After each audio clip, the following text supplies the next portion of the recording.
Olá, tudo na paz? Eu sou Jorge e este é o segundo vídeo do canal Tempos Determinados. E neste vídeo nós vamos falar do significado dessa expressão que dá o nome ao canal, Tempos Determinados. A primeira vez que aparece essa expressão na Bíblia é no livro de Gênesis, no capítulo 1, versículo 14, onde Deus ele está no quarto dia da criação. E no quarto dia da criação, Deus ele cria os luminares da terra, o sol, a lua e as estrelas. E ele fala que esses luminares é para fazer separação entre o dia e a noite e também para a contagem de tempo, os dias, os anos e assim por diante. E é nessa contagem de tempo que aparece essa expressão tempos determinados. No hebraico, essa expressão é resumida por uma única palavra, moed, que significa festa estabelecida. E quando nós falamos de festa estabelecida, nós somos levados imediatamente para o período da lei, onde Deus ele entrega a lei para Moisés e dentre tantas coisas que Deus fala para Moisés, ele fala que ele deveria estabelecer festas fixas e solenes para a celebração da nação de Israel. Essa passagem ela se encontra lá no livro de Levíticos, no capítulo 23, no verso 2, que diz assim: Fala aos filhos de Israel e dize-lhes: as festas fixas do Senhor que proclamareis serão santas convocações. São estas as minhas festas. Então essas festas, elas foram estabelecidas, eram santas convocações, festas fixas, que a nação de Israel deveria fazer todo o ano. Então todo ano essas festas eram comemoradas. E eram, na verdade, 7 festas. Essa listagem está lá em Levíticos 23. A festa da Páscoa, pães asmos, primícias, Pentecostes, trombetas, expiação e, por último, a festa dos tabernáculos. Essas festas eram festas cíclicas que deveriam ser comemoradas, celebradas todo o ano. Agora, essas festas, elas não apontavam apenas para uma nação, para Israel. Na verdade, isso era sombra de algo muito maior que Deus havia estabelecido como plano para essas festas. Porque essas festas também, elas vão funcionar como tempos determinados para o cumprimento do plano de Deus para toda a humanidade. Então era algo muito maior. E isso ele começa a acontecer, começa a ser cumprido na morte de Cristo na cruz. E Jesus ele morre justamente na festa da Páscoa. E isso não foi algo aleatório ou coincidência, não. Deus realmente programou, planejou para que Jesus ele morresse justamente na festa da Páscoa. E aí nós vamos ver que todo o protagonismo dessas 7 festas está em Cristo Jesus. Jesus é a principal figura dessas 7 festas. Nós vamos ver isso. Então, na festa da Páscoa, Jesus morreu na cruz. E a Páscoa era uma festa muito importante no calendário judaico, até nos nossos dias, porque ela celebra, a libertação do povo do Egito. Todos nós já ouvimos falar, já lemos na Bíblia, já assistimos até na televisão, na trajetória de Moisés, o libertador do povo, as 10 pragas, e como ele libertou de forma poderosa, com a mão de Deus, o povo da escravidão do Egito. Então, é justamente na Páscoa que Jesus ele morre na cruz. Logo depois da Páscoa, coladinho, vem a festa dos pães asmos. Na verdade, Páscoa e pães asmos praticamente são as mesmas festas. A festa dos pães asmos ela durava um período de 7 dias. E nesse período eles comiam pães asmos, pães sem fermento. E isso simbolizava a forma apressada que a nação de Israel ela teve que sair do Egito. Não havia tempo de se fazer um pão com fermento, esperar a massa levedar para depois assar o pão. Então é uma simbologia, os pães asmos simbolizam a forma apressada que eles tiveram que sair do Egito. E na festa dos pães ázimos é que Jesus ele ressuscitou. Jesus ele ressuscita ao terceiro dia. Então ele ressuscita justamente na festa dos pães ázimos. Então ele morre na cruz na festa da Páscoa e ele ressuscita ao terceiro dia na festa dos pães ázimos. Depois dessa festa dos pães ázimos vem a festa das primícias, que era uma festa onde o povo judeu, a nação de Israel, eles levavam os primeiros feixes de frutos da sua colheita. Eram os frutos mais excelentes, aquilo de melhor que eles tinham na sua plantação, eles apresentavam ao sacerdote. E essa era uma forma de você consagrar essas primícias. Então, quando eles consagravam essas primícias, entregavam na mão do sacerdote, eles estavam consagrando toda a plantação e a colheita dessa plantação. Então era a segurança, a confirmação de que eles teriam uma colheita abundante. Paulo, em Romanos 11, fala que quando a primícia é santa, toda a massa é santa. Quando as raízes são santas, os frutos, os ramos também são santos. Então eles santificavam quando eles entregavam os frutos excelentes, o melhor para o sacerdote consagrando a Deus. E além disso, nessa festa das primícias, quando eles tinham essa atitude de entrega, eles também eram aceitos por Deus. Deus aceitava o povo. E trazendo para Cristo, Deus, quando enviou o seu Filho aqui para morrer na cruz, ele enviou aquilo que ele tinha de melhor, o fruto excelente. Ele não entregou outra coisa senão o seu melhor, que era o seu Filho. Jesus, ele foi feito primícias por nós, nas festas das primícias, porque Deus, ele entrega o seu melhor, o excelente que ele tinha. E quando Jesus, ele morre naquela cruz, nós somos aceitos por Deus. Romanos capítulo 5 fala que, justificados mediante a fé, temos paz com Deus por meio de Jesus Cristo.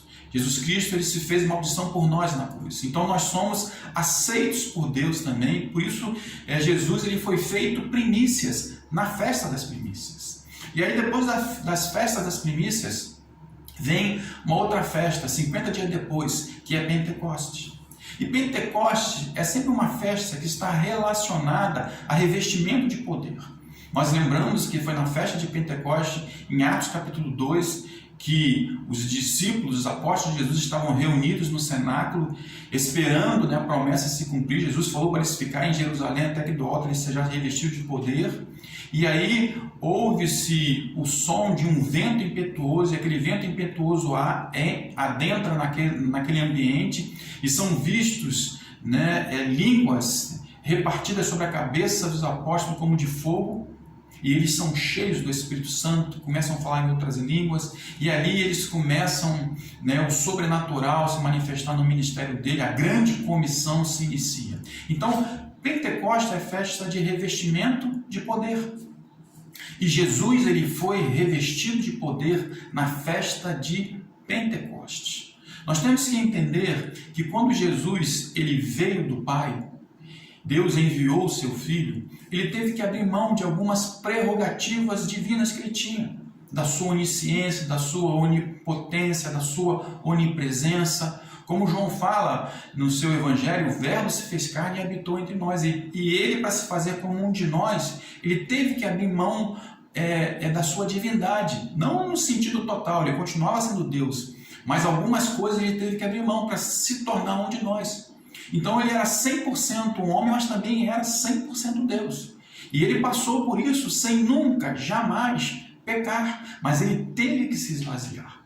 Filipenses capítulo 2 fala que Jesus, subsistindo em forma de Deus, não julgou como usurpação o ser igual a Deus. Antes, a si mesmo se esvaziou, assumindo forma de servo, e a si mesmo se humilhou, sendo obediente até a morte e morte de cruz. Então Jesus ele teve que se esvaziar para se tornar como de nós. Mas aí ele morre na cruz. ele vence a morte, ele ressuscita e ele aparece aos discípulos já com o corpo glorificado, revestido da sua autoridade. Então, quando Jesus ele ressuscita, ele tem um novo revestimento de poder.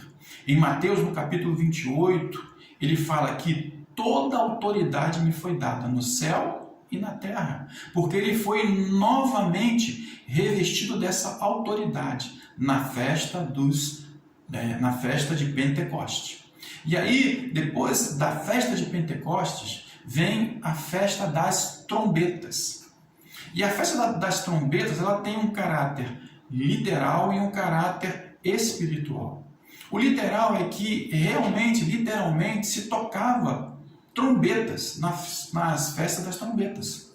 Era uma preparação para o dia da expiação, que era a próxima festa. Então, havia toque de trombeta para conclamar o povo, se humilhar, jejuar, se preparar para o período da expiação.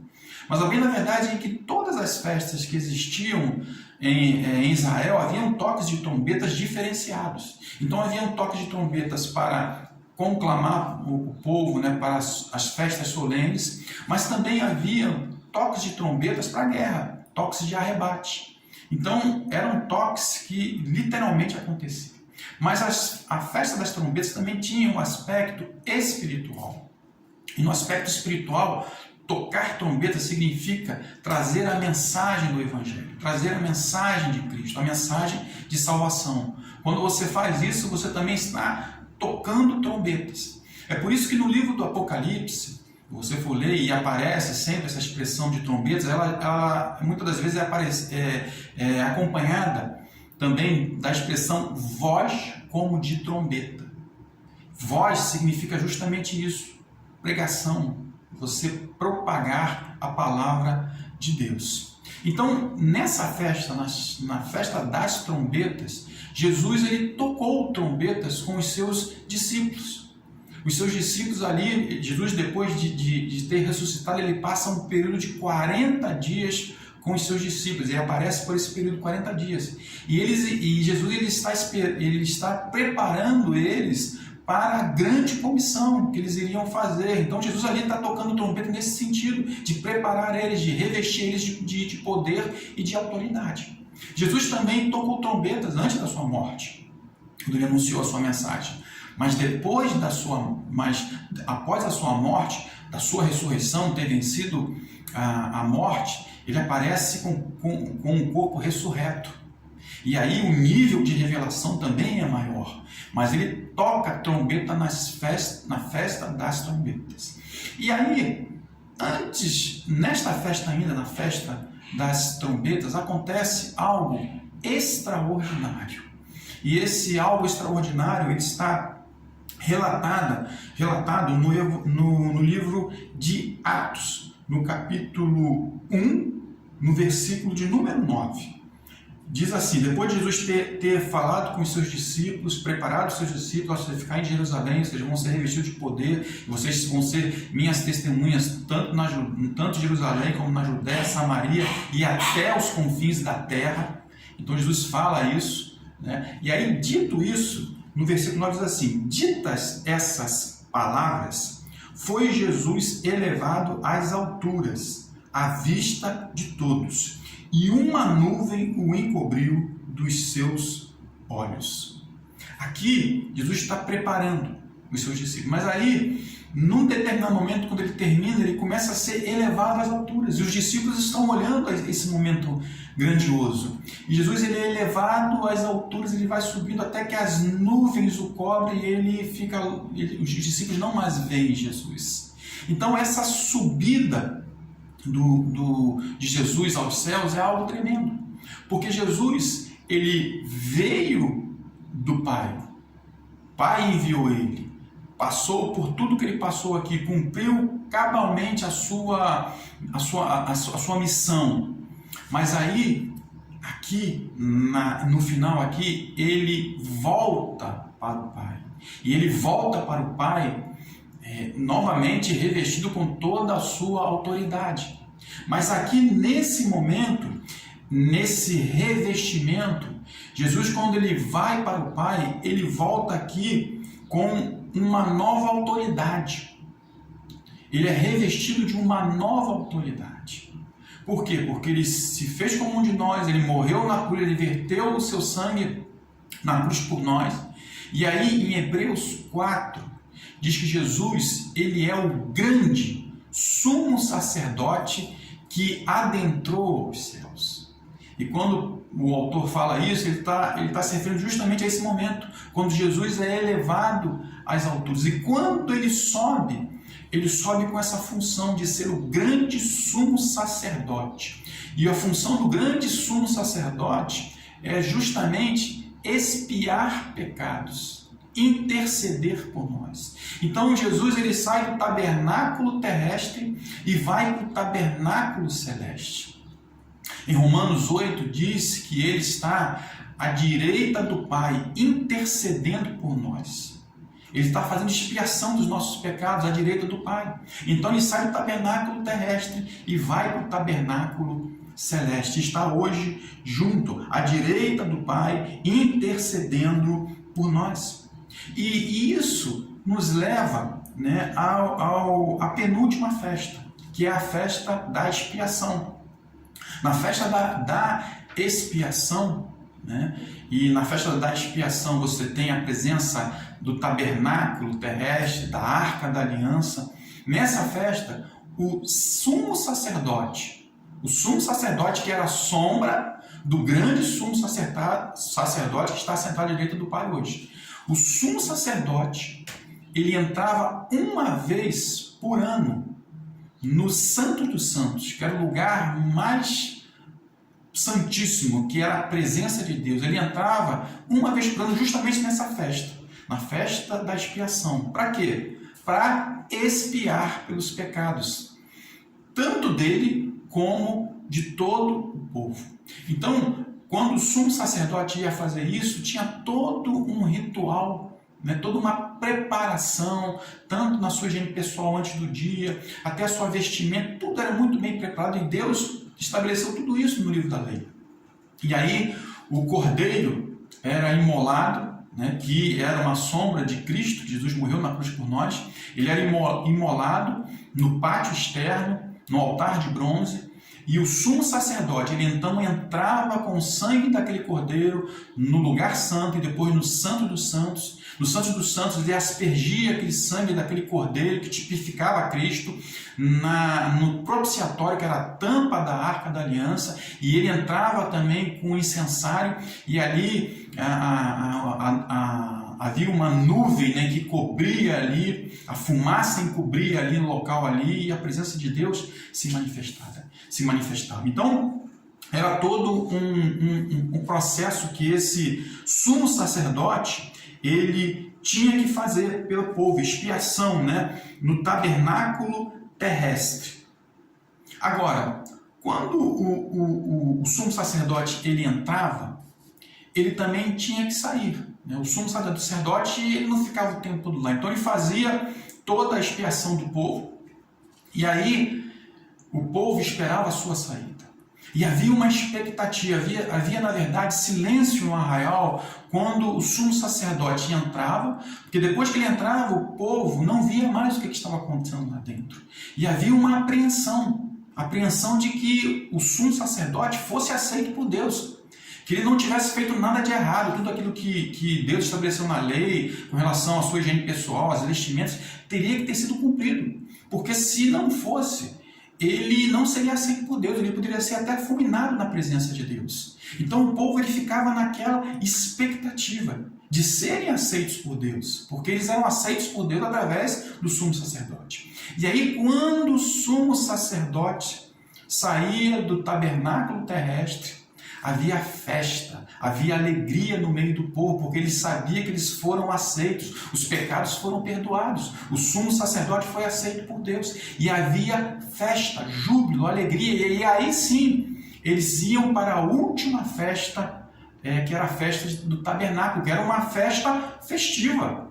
Né? Eram 7 dias que eles passavam habitando em tendas, em cabanas, para lembrar o tempo que eles viveram no deserto, nessas tendas, nessas cabanas. Mas eles só entravam na festa dos tabernáculos, quando o sumo sacerdote saía do lugar do Santos dos Santos. Né? Então, a saída do sumo sacerdote é que dava o start, o começo da última festa. E aí, nós podemos falar sobre quando Jesus irá cumprir a última festa. Porque Jesus ele cumpriu 6 festas, nós vimos aqui. Jesus cumpriu a Páscoa, cumpriu pães ázimos, primícias, Pentecostes, trombetas, expiação. Ele cumpriu, ele está hoje à direita do Pai intercedendo por nós. Então ele cumpriu essas 6 festas. A questão é, quando que Jesus irá cumprir a última festa? A festa dos tabernáculos. E aí, da mesma forma, queridos, Jesus hoje ele está dentro do tabernáculo. Não o tabernáculo terrestre, que é a sombra, mas um tabernáculo celeste. Ele está assentado à direita do Pai, intercedendo por nós, expiando os nossos pecados, porque Ele é o grande sumo sacerdote que adentrou aos céus. E Ele somente iniciará a última festa, a festa dos tabernáculos, quando Ele sair daquele tabernáculo celeste, onde Ele está assentado à direita do Pai, e voltar para a terra. E isso acontecerá na sua segunda vinda. Jesus voltará. Na sua segunda vinda, ele cumprirá a festa dos tabernáculos. Agora, tabernáculo é sombra, sabe de quê? Do milênio. Jesus ele vem estabelecer o seu reino milenar nesta terra. Ou seja, Jesus ele virá aqui com poder e glória e majestade para governar. Ele irá dar um basta no império das trevas que tem reinado neste mundo, que tem causado tanta dor, tanto sofrimento, tanta injustiça, tanta violência que nós vemos. E Jesus ele vai dar um basta nesse sistema. Ele não vem para acabar com o mundo, não é isso. Jesus ele vem para dar um fim nesse sistema que nós vivemos, que infelizmente nós vemos que hoje literalmente o mundo jaz no maligno. Então, na sua segunda vinda, Jesus ele virá com poder e autoridade. E ele vai acabar com o império das trevas. Ele vai acabar com o império da besta, do falso profeta, do anticristo. Serão lançados no lago de enxofre de fogo. E aí Jesus reinará sobre essa nação com poder, com justiça, com equidade. Então Jesus cumpre a última festa, a festa do tabernáculo, que é o milênio, quando ele vier na sua segunda vinda. E aí se cumpre o que o próprio Deus falou para ele no Salmo 110. Assenta-te à minha direita, até que eu ponha debaixo dos teus pés todos os seus inimigos. Quando Jesus estiver aqui, todos os inimigos estarão debaixo dos seus pés. Se cumprirá também em Filipenses, que diz, né, que Jesus, como eu falei em Filipenses 2, né, que ele se fez como ele subsistindo em forma de Deus, não julgou usurpação a ser como igual a Deus. Então ele assim mesmo se humilhou, assumindo forma de servo, né, e ele morreu naquela cruz. Mas quando ele faz tudo isso, no versículo seguinte diz o seguinte: pelo que Deus também o exaltou sobremaneira, e lhe deu um nome que está acima de todo nome, para que todo joelho se dobre, toda língua confesse que Jesus Cristo é o Senhor da glória de Deus Pai. No reino milenar do Senhor Jesus, todo joelho se dobrará, toda língua confessará que Ele é Senhor, que Ele é Rei. E serão 1000 anos que nós viveremos, aqueles que perseveraram, aqueles que permaneceram na presença de Deus, aqueles que renunciaram aos desejos da carne também, viveram em santidade, eles reinarão e governarão com o nosso Senhor Jesus Cristo. Amém? Então, Deus ele cumpre todas essas 7 festas. Que você tenha gostado desse vídeo, entendido. Deixa aí o seu comentário, se houve alguma dúvida, fale. A gente, na medida do possível, esclarece, dê o seu like. Se você não é inscrito no canal, se inscreva no canal e divulgue essas verdades. Quando você divulga essas verdades, você está tocando trombetas, você está anunciando o reino de Deus, o evangelho da pregação. Deus te abençoe, em nome de Jesus.